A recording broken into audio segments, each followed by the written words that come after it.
एक कानपुर नाम का गांव था। उस गांव में एक भी साइकिल पंचर वाला नहीं था। अगर किसी की साइकिल या गाड़ी पंचर हो जाती थी तो उन्हें दूसरे गांव जाना पड़ता था पंचर बनवाने के लिए। एक दिन गांव में एक साइकिल पंचर वाला आया। पंचर वाले, अपनी साइकिल का पंचर ठीक करवाइए। पंचर वाले। गांव के लोग अपने घर से बाहर निकलकर देखने आते हैं। जब वो देखते हैं कि उनके गांव में भी साइकिल पंचर वाला आ गया तो वे बहुत खुश होते हैं। अरे देखो, अब हमारे गांव में भी साइकिल पंचर वाला आ गया। अब हमें दूसरे गांव नहीं जाना पड़ेगा साइकिल पंचर बनवाने।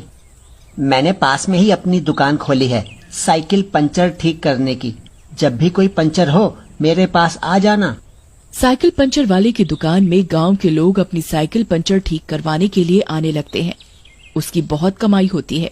फिर एक दिन कुछ गुंडे आते हैं उसकी दुकान में अपनी गाड़ी पंचर ठीक करवाने के लिए।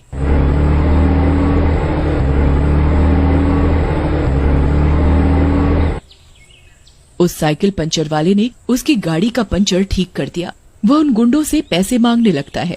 अरे मेरे पैसे तो देते जाओ। उन गुंडों को गुस्सा आने लगता है और वह उस साइकिल पंचर वाले को मार देते हैं और वहां से चले जाते हैं।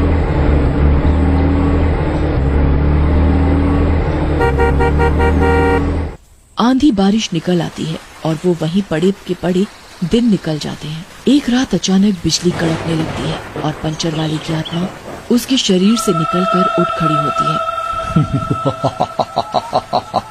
अब मुझे शरीर से छुटकारा मिला है। मैं इतने दिनों तक यहाँ मरा पड़ा रहा पर कोई गांव वाला मुझे देखने तक नहीं आया। अब मैं सबको मजा चखाऊंगा। कुछ साल बाद उसी गांव में एक साइकिल पंचर वाला आता है। वह दिखने में बड़ा अजीब होता है। उसकी शक्ल डरावनी होती है। इस गांव में कोई पंचर वाला नहीं है। अब मैं सबकी मरम्मत करूंगा और खूब पैसे कमाऊंगा। ये सब वह भूत देख रहा होता है। ये अच्छा मौका है। ये तो सोने पे सुहागा हो गया। जो मैंने ढूंढा गली गली वो मुझे मिला इसी गली। फिर वह उस पंचर वाले में घुस जाता है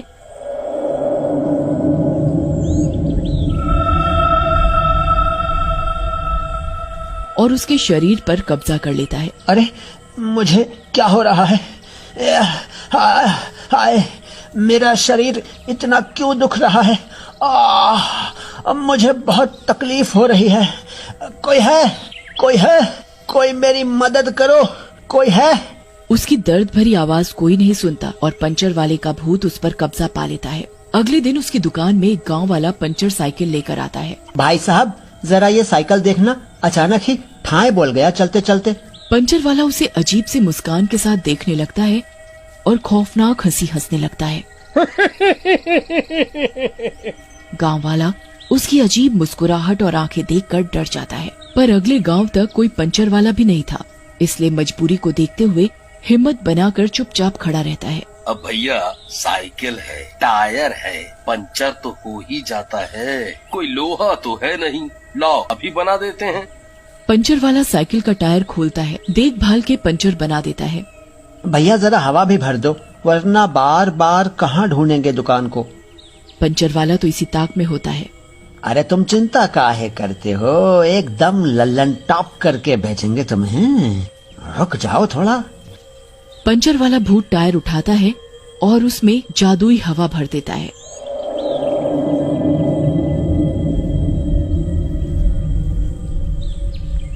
लो भाई, हो गया तुम्हारा काम। अब जाओ शौक से। गांव वाला उसको पैसे देकर चल देता है अपनी साइकिल पर सवार होकर। पर जादुई हवा के कारण वो टायर अपने आप उसकी साइकिल को खाई की तरफ ले आती है। अरे ये क्या हो रहा है? ये साइकिल मुझे अपने आप खाई की तरफ क्यों धकेल रही है? अरे कोई बचाओ! अरे बचाओ! ये साइकिल को क्या हो गया? अरे तुझमें क्या भूत सवार हो गया? वहाँ खाई है, वहाँ क्यों लेके जा रही है मुझे? और चिल्लाते हुए वो गांव वाला खाई में जा गिरता है। उसकी चीख उसी खाई में गुम हो जाती है। ऐसे ही वो भूतिया साइकिल पंचर वाला कई एक गांव वालों को मौत के घाट उतार देता है। गांव वाले चक्कर में पड़ जाते हैं। अरे भाई, पता नहीं हमारे गांव को किसकी नजर लग गई, जो हर दिन एक ना एक हादसा सुनने में आता ही है।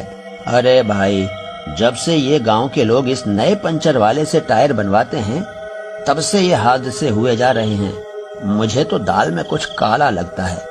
वैसे दिमाग तो तुम सही चलाए हो, दम तो है बात में, पर क्या कर सकते हैं हम सब। साइकिल के बगैर काम ही कहाँ चलेगा किसी का। आओ हमरे पीछे, करते हैं कुछ जुगाड़। फिर वो दोनों एक साइकिल को खुद ही पंचर करके उसी पंचर वाले के पास लेकर जाते हैं।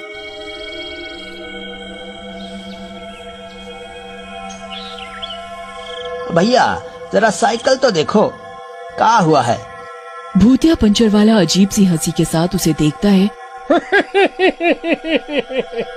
और टायर बनाकर जादुई हवा भरने लगता है।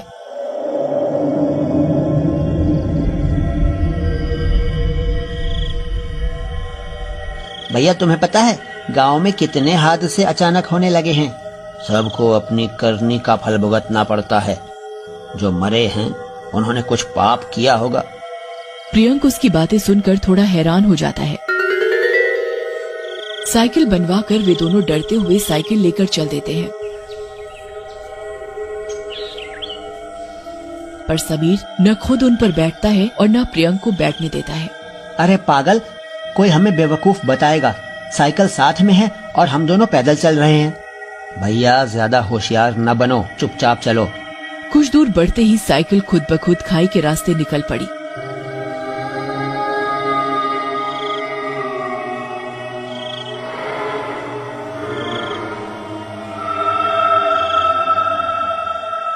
अरे, ये साइकिल कहाँ जा रही है?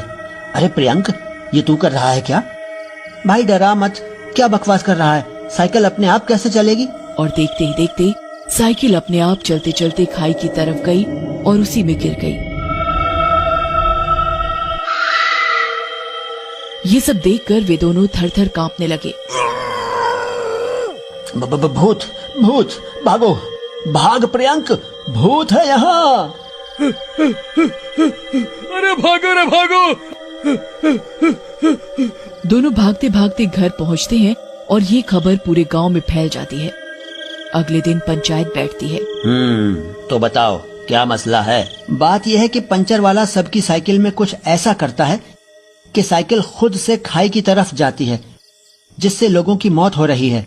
हम बच गए क्योंकि हम साइकिल पर बैठे ही नहीं थे, वरना हम अपनी आप बीती सुनाने के लिए जिंदा ही नहीं बचते। ये सब सुनकर सारे गांव वाले गुस्से में आ जाते हैं।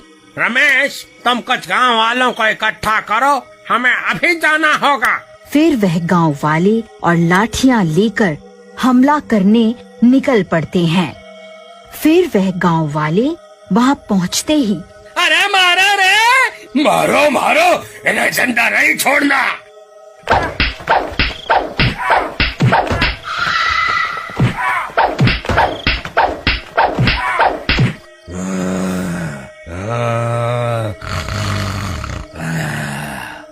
तो तू ये सब कर रहा है? आतंक फैलाया तूने और हम भगवान को कोस रहे हैं इतने दिनों से। गांव वालों का गुस्सा देखकर भूत समझ जाता है कि इन्हें सब पता चल गया है, तो वह भूत अपने असली रूप में आ जाता है। तुम सबको अपनी मौत का दुख है, हैं? और जब मैं मरा पड़ा था तब कोई झांकने भी नहीं आया। अब मैं तुम सबको मार दूंगा। भूत सबको उठा उठा कर पटकने लगता है। अरे भागो रे, सब लोग अपनी अपनी जान बचाकर भागो। खूंखार रूप में हलचल मचा देता है वहाँ। गांव वाले भी गुस्से में भरे होते हैं और लाठियां चलाना शुरू कर देते हैं।